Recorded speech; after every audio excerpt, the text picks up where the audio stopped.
This is Sananda.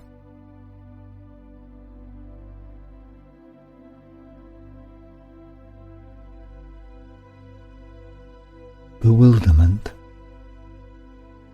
is often quite a little experience in your life. Thinking you've put something down in one place and discovering you've put it down in another. Sometimes it can be bigger. Experienced when a friend you trusted lets you down, for example.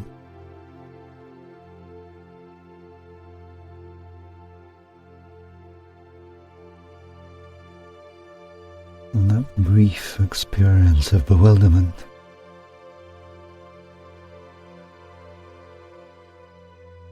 can move in more than one direction.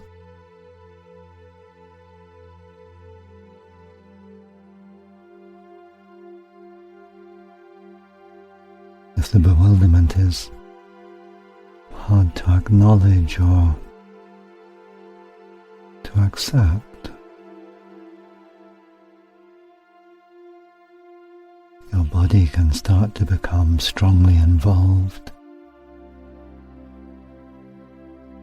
And bewilderment turns into panic.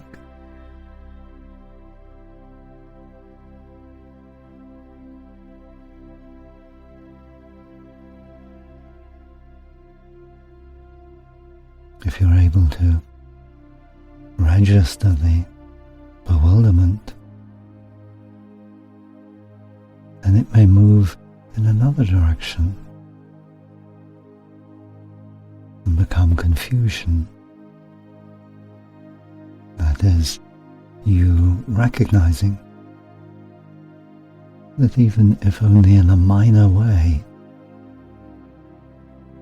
your understanding of the world has been challenged. And so for a little while,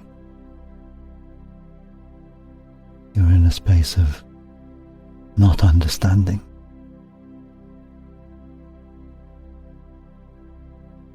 But knowing that you're reaching out into a greater understanding or a new understanding.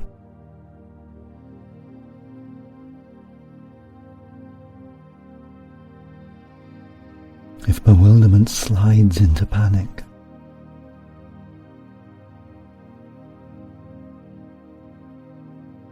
often your breath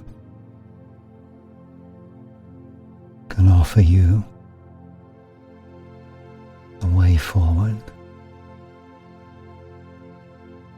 gathering in all the scattered attention that has been broken in its connection with the world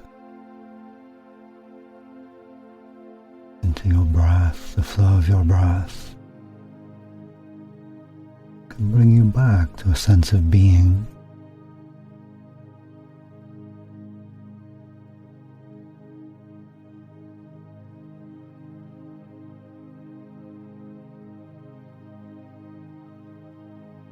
If you find yourself moving in the direction of confusion, of recognizing the bewilderment, let yourself be glad.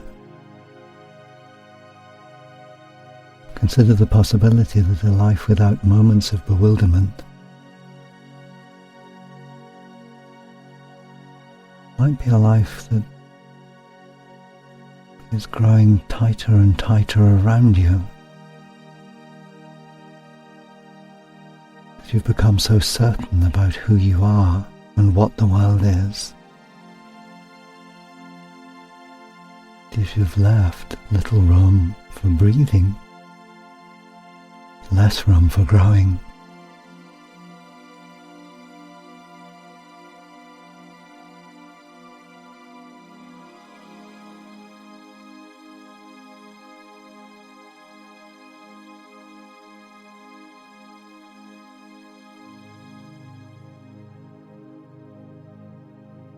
Whether bewilderment transmutes into confusion or into panic, you might like to explore responding with a simple focus,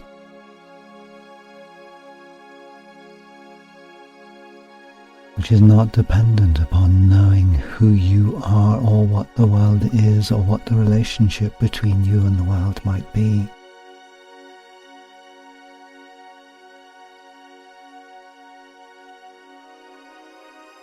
We might summarize this as something like a mantra, which could be you saying to yourself, loving being,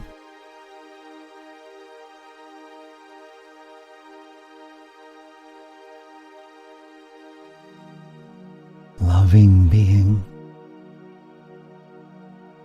brings you with gentleness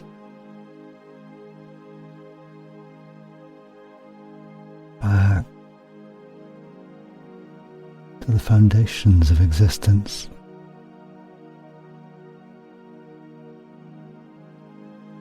And it gives both the world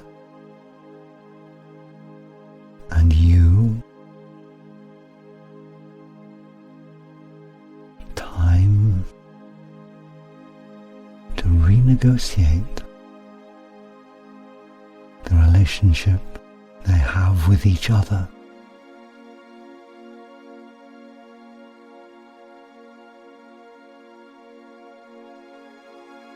Imagine this loving being that you say to yourself,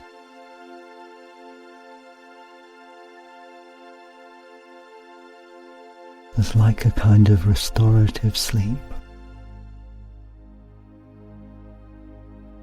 that you might experience after a busy day when a great deal has been going on, and you recognize that the weariness, the stress perhaps the confusion of that busy day will sort itself out with a good night's sleep.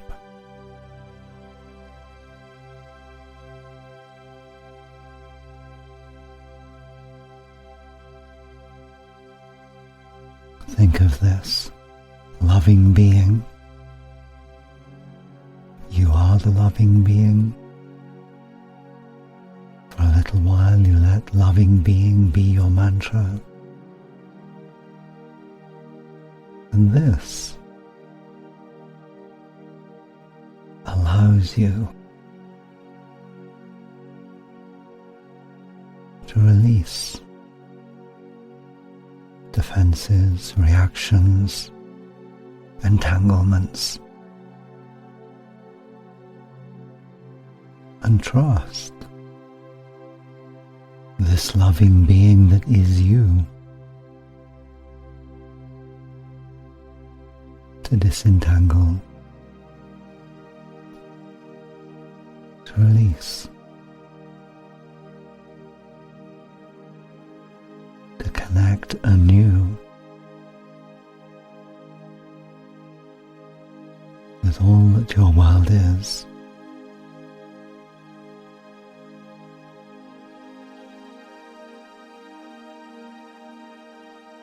And permit yourself to be grateful that you've not been so absolutely certain about who you are and what the world is, that you left no room for bewilderment.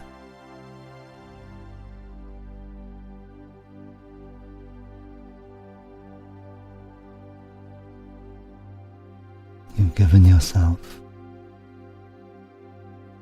room to breathe, room to be, room to grow.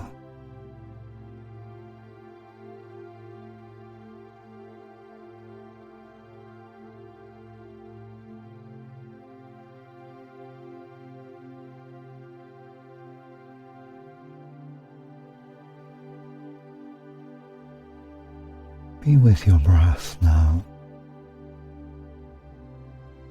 following its flow, letting it flow.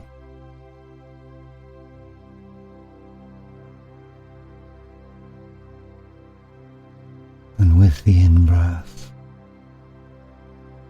let yourself say to yourself,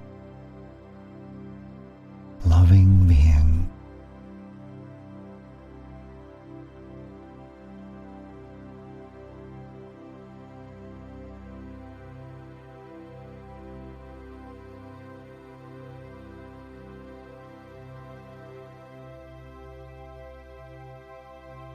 And recognize that the universe is responsive to you.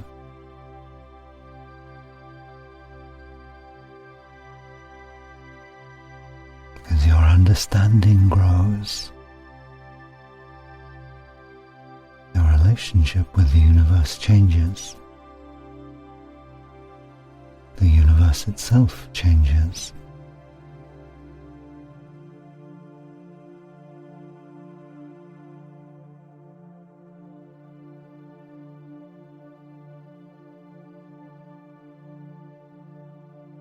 And help yourself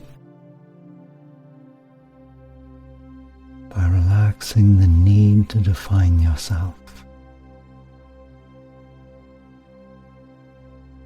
Let go of any habits of saying to yourself or to others, I'm this kind of person, I'm that kind of person.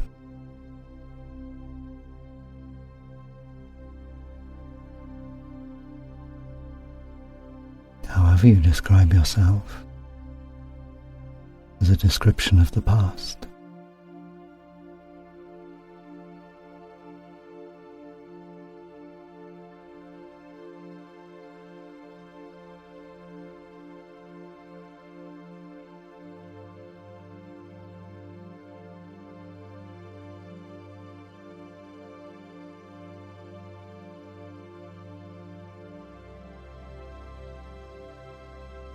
And so you might allow bewilderment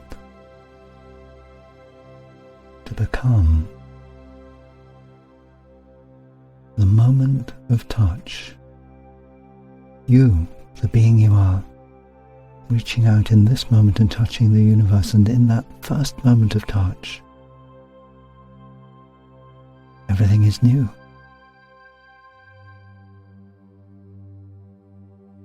Bewilderment becomes a joy of discovery. This wonderful moment.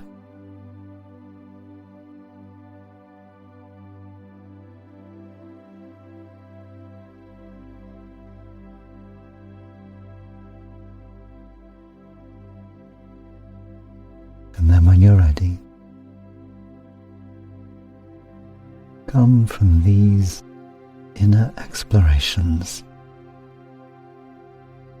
to your present moment, and with our love.